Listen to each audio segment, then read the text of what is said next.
You call scenario analysis the heart of risk management. So what is this and why is it really so important? Yeah, so scenario analysis is that asking what if. And one of the great ways to illustrate this is, for anybody who's been a movie buff out there or a sports buff, and if you love movies and you watch that director stuff on the end of your DVDs or Blu-rays, or if you watch the sports afterwards and people are talking about, well, what could they have done differently? Or these like History Channel buffs that watch the great military battles of history instead of armchair quarterback. That's what this what-ifing stuff is about. It's understanding what could arise, what has arisen in the past that surprised people, how to learn from those issues, and then how to carry that forward to apply it where we're going.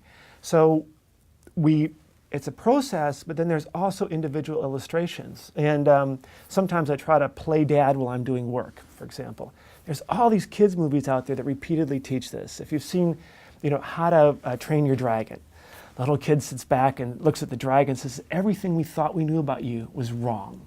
The movie Croods, they come out of the cave, right? Everything we thought we knew about the world was wrong.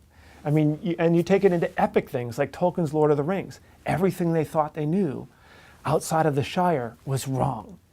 And we see that theme repeated over and over and over again, whether it's this year's Super Bowl or all these, things from, the literary world or military battles. All these military doctrines they had. Think about everything that got crushed in World War I and World War II. And all the horrible battles and losses that took place because people were out of step. That's why scenario analysis, asking what if, is the absolute beating, living heart of risk management. If that's not done right, everything else fails.